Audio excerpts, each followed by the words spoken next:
I believe that I have surveyed the whole Church of God, and I know something of church history and the developments of the work of God through the years, and I believe I know something of the Scripture, and I'm in a position, I think, wisely to tell you these two things. One of them is, I've said, the restoration of the vision of the Most High God.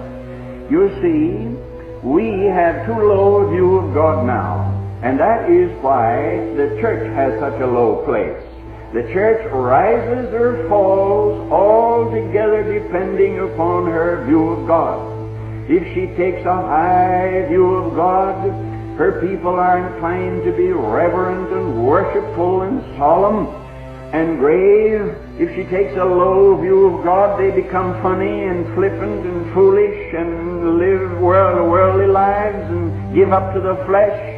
If she takes a high view of God, she simplifies her church services immediately. If she takes a low view of God, she has to drag in every kind of theatrical cut in order to keep her people coming.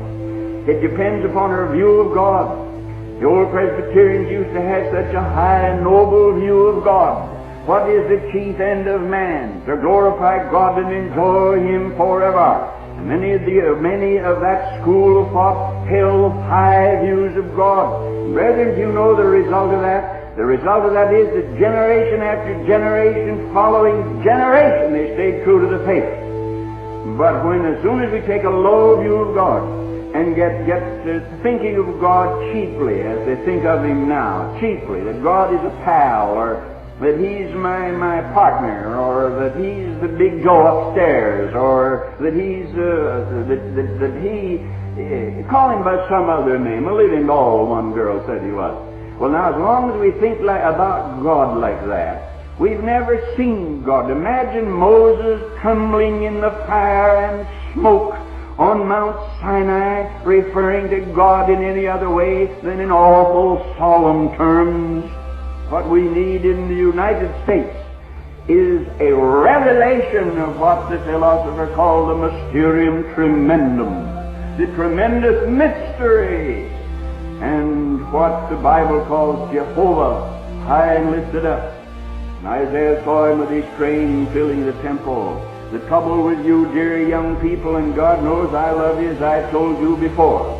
I do. I love young people. I love the twinkle in their eye. I love their little giggles, and I love everything about kids. I love youth, and I don't like the word youth at all, but I love young people. I love them, but they're being cheated in this awful hour in which we live. They've never seen God, and they've never seen very many people that have. And so you poor kids are victims of an elder generation that never saw God. And so they've had to teach you to trash and drag in every kind of claptrap to try to keep you happy.